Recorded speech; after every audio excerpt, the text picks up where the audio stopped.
जय हिंद दोस्तों, मैं आर के राजा आप लोग के लिए एक और आज संस्कृत का वीडियो लाया हूँ।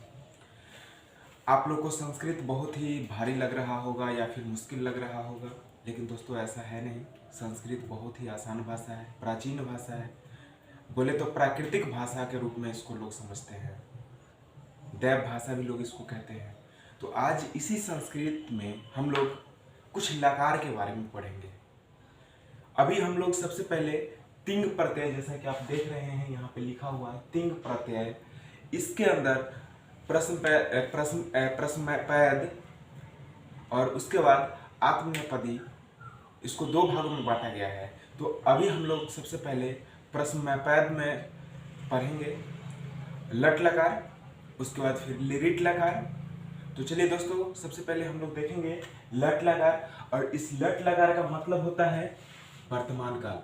लट लकार का मतलब होता है वर्तमान काल। लेकिन जैसे ही अगर आपको लट लकार लिखने के लिए बोला जाए कि उसका सूत्र लिखें, तो आप लोग इस तरह से लिखेंगे। चलिए बोर्ड देखिएगा। सबसे पहले आपको लिखना क्या है, एक वचनम। ठीक है, क्या लिखना है, एक वचनम। उसके बाद क्या लिखना है दोस्तों, द्विवचनम। ठीक है, द्विवचनम। उसके बाद लिखना है आपको बहुवचनम। ठीक है, ये तीनों दोस्तों एक ही लाइन में लिख देना है। ठीक है, तीनों एक ही लाइन में लिखना है, एक वचनम, द्विवचनम और बहुवचनम। ये तीनों सिर्फ एक लाइन में लिखना है, थोड़ा थोड़ा सा हटा करके। ठीक है, उसके बाद जो लाइन में हमने लिखा है उस लाइन में थोड़ा सा पहले जगह छोड़ के लिखना है, ताकि इसके इस वाले लाइन को छोड़ के नीचे वाले लाइन में हम लोग लिखेंगे प्रथम पुरुषः, प्रथम पुरुषः। उसके बाद हम लोग लिखेंगे नीचे वाली लाइन में मध्यम पुरुषः। उसके बाद हम लोग लिखेंगे उसके भी नीचे वाली लाइन में उत्तम पुरुषः। तो आप ये तीन चीज समझ चुके होंगे कि संस्कृत में वचन तीन प्रकार के होते हैं। संस्कृत में वचन तीन प्रकार के होते हैं, एक वचनम, द्विवचनम, बहुवचनम। तो आप समझ रहे होंगे। अब बात करते हैं इसमें पुरुष की। तो इसमें पुरुष भी तीन प्रकार के होते हैं, यानी कि प्रथम पुरुष, मध्यम पुरुष और उत्तम पुरुष। ये तीन प्रकार के पुरुष भी होते हैं और वचन भी तीन प्रकार के होते हैं। तो आप इस बात को समझ चुके होंगे। अब बारी आती है लट लकार जो है, यानी लकार में लट लकार जो है उस लकार का सूत्र लिखने की। तो सबसे पहले हम लोग इस एक वचन में प्रथम पुरुष में ती लिखेंगे,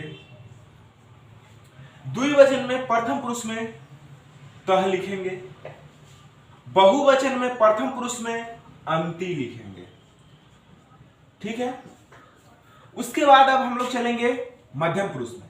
एक वचन मध्यम पुरुष में सी लिखेंगे, द्विवचन मध्यम पुरुष में थ लिखेंगे, बहुवचन मध्यम पुरुष में थ लिखेंगे। समझ रहे हैं। उसके बाद हम लोग अब चलेंगे उत्तम पुरुष में। उत्तम पुरुष में एक वचन में उत्तम पुरुष में हम लोग आमी लिखेंगे। उसके बाद द्विवचन में उत्तम पुरुष में हम लोग आवह लिखेंगे। बहुवचन में उत्तम पुरुष में हम लोग आमह लिखेंगे। तो आप लोग समझ चुके होंगे। अब इसको आखिर याद कैसे किया जाए, तो याद करने के लिए कुछ आपको माइंड सेटअप करने होते हैं। जैसे कि आपको माइंड में मेंटेनेंस करने होंगे कि वचन तीन प्रकार के होते हैं, एक वचनम, द्विवचनम, बहुवचनम। जिसको एक लाइन में लिखना है, ये आपके दिमाग में एडजस्ट करना होगा पहले। उसके बाद उसके जस्ट बाई तरफ आप देख सकते हैं कि जब हम इधर घूमेंगे तो मेरे बाई तरफ ये होगा। बाई तरफ जहां से ये लिखे थे एक वचनम, द्विवचनम, बहुवचनम, उसके पीछे जो जगह खाली था उसके जस्ट नीचे वाली लाइन में उसके सामने हम लोग लिखेंगे पुरुष, जो कि तीन प्रकार के अभी मैंने बताया तीन प्रकार के होते हैं, प्रथम पुरुष, मध्यम पुरुष, उत्तम पुरुष। तो उसको हम लोग बाएं तरफ लिखेंगे, एक लाइन में प्रथम पुरुष, दूसरे लाइन में फिर मध्यम पुरुष, तीसरे लाइन में उत्तम पुरुष। अब इसको बारी आती है सूत्र लिखने का। तो हम लोग अभी सूत्र भी लिखे, ती तह अंति, सी थह थ, आमी आवह आम। दोस्तों आपसे क्वेश्चन कैसे किया जाएगा, इससे देखिएगा।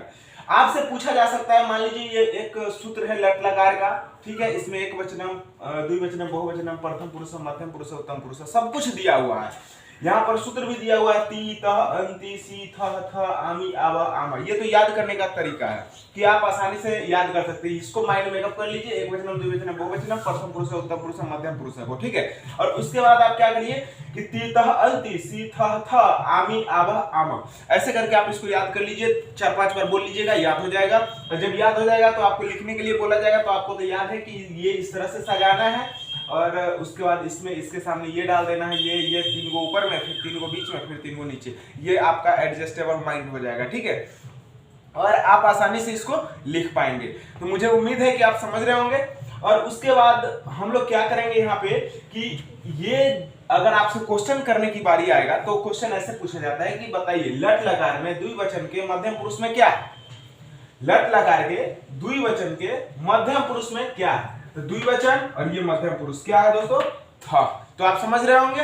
अगर आपसे पूछ दिया जाए कि बताइए लट लकार के एक वचन के उत्तम पुरुष में क्या है, तो लट लकार यहाँ पर है, एक वचन यह है और उत्तम पुरुष यह है। एक वचन में उत्तम पुरुष में क्या आया, आमी आ गया, ठीक है। तो आप समझ रहे होंगे। अगर आपसे क्वेश्चन कर दिया जाए कि लट लकार के बहुवचन में प्रथम पुरुष में क्या है, तो लट लकार के बहुवचन के प्रथम पुरुष में आइएगा तो बहुवचन यह है, प्रथम पुरुष यह है, यानी अंति आ जाएगा। तो दोस्तों आपसे उम्मीद है कि आप इस वीडियो को समझ चुके होंगे, और अगर वीडियो अच्छा लग रहा है तो प्लीज शेयर कर दीजिए। मेरे चैनल पे अगर नए हैं तो प्लीज सब्सक्राइब कर लीजिए, और आप क्या करें कि लाइक अगर पसंद आया हो तो जरूर करें। अब हम लोग चलेंगे लिट लकार की तरफ।